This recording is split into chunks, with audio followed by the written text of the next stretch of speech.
आपको पहले कथा में कहा है, एक शमी का पौधा, बेलपत्री का पौधा, आंवले का पौधा, पीपल का पौधा, बट का पौधा, ये सारे जो पौधों का वर्णन हमने पहले की कथाओं में करा है, उसको जरा ध्यान से सुनना, जरा ध्यान देकर उसका स्मरण करना। हमने पहले भी कहा इस चीज को कि बेलपत्री के पेड़ के नीचे या शमी के पेड़ के नीचे साधारणता नहीं है। बेलपत्री के पेड़ के नीचे लक्ष्मी का निवास होता है, पार्वती जी का निवास होता है, शिव जी का निवास होता है। पीपल के वृक्ष के नीचे 52,000 ब्राह्मणों का निवास होता है, भगवान विष्णु का और शिव जी का निवास होता है। इसलिए शिव जी का नाम एक पिपलेश्वर महादेव भी है। शमी के पेड़ के नीचे भगवान शिव अपने अड़भंग स्वरूप में विराजमान होते हैं। अड़भंग स्वरूप कैसा?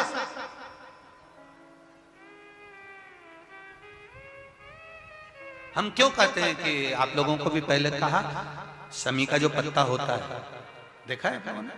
शमी का जो पत्ता होता है, हम पहले भी कथा में कहा है, जो व्यक्ति मदिरा में डूबा रहता है, नशे में डूबा रहता है, जो व्यक्ति बहुत ज्यादा मात्रा में ये तंबाकू, गुटखा या पाउच आदि खाता रहता है और उसका गुटखा पाउच छूटने को ही तैयार नहीं होता, वो बेचारा प्रयास करता है, ऐसा नहीं है कि नहीं करता।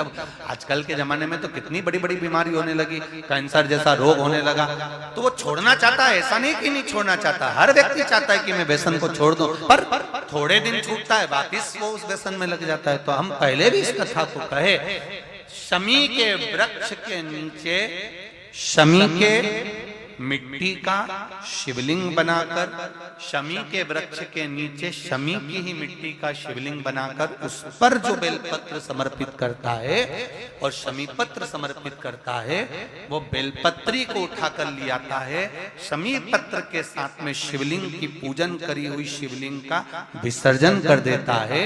उसी दिन उस बेलपत्र को, लाए हुए बेलपत्र को जो शमी पेड़ के नीचे पूजन कर कर बनाया गया है, उस बेलपत्र को जो नशा करने वाला व्यक्ति होता है, उसको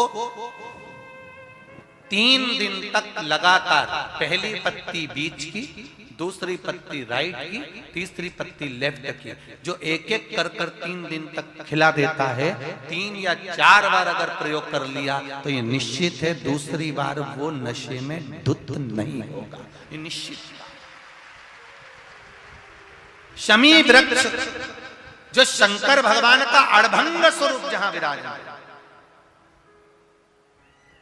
थोड़ा मदिरा पान करने वालों के लिए, व्यसन करने वालों के लिए, थोड़ा गलत कर्म करने वालों के लिए थोड़ा सा, और बहुत जरूरी है। मेरा नवयुवक बेटा बेटियों से ये निवेदन रहा है और आज फिर कहता है, आप तंबाकू खाते हो, आप गुटखा खाते हो, आप पाउच खाते हो, आपसे निवेदन है, ये समझ लीजिए कि आप मौत की सीढ़ी पर अपना पांव रखना प्रारंभ कर दिए हो, और मौत की सीढ़ी पर पांव रखा, और कभी भी कोई बड़ी बीमारी आपको किसी भी समय पर घेर सकती है। एक बात बहुत ध्यान से उतारना, मेरे बेटा बेटियों से निवेदन, नवयुवक बच्चों से निवेदन, युवान बेटा बेटियों से निवेदन है, हम सुपारी खाते हैं या कोई सामान खाते हैं, बार बार हमारा गाल कटता जाता है, फिर ठीक होता है, फिर कटता है, फिर ठीक होता है, फिर कटता है। दांत में, जबड़े पर और गाल में झार झार सी पड़ने लगती है। धीरे धीरे धीरे धीरे 10 साल, 15 साल, 20 साल, 30 साल बाद वहां फिर घाव उत्पन्न होने लगता है। अच्छा, कई लोग कहते हैं कि पुराने लोग भी तो खाते थे, तो पुराने लोग ये तंबाकू या गुटखा नहीं खाते थे, पुराने लोग पान खाते थे, बीड़ा खाते थे। पान में चूना लगता था, कत्था लगता था, और पान में एक तंतु होता है बीच का, वो तंतु एक ऐसा होता है जो अंदर बीमारी को पनपने नहीं देता। इसलिए जो बुजुर्ग लोग जो पान खाने वाले होते हैं, केवल जो पान का सेवन करते हैं, उनको कभी ये बड़ी बीमारी का रोग सताता नहीं है। और जो ये नया नया पाउच आता है जिसपे तुमने देखा होगा, उस पे कैंसर का फोटो भी बना रहता है, ये नए नए पाउचों पर कभी तुमने देखा कि पान पर फोटो बना हुआ है? पर पाउच पर, गुटके पर उसका समझो।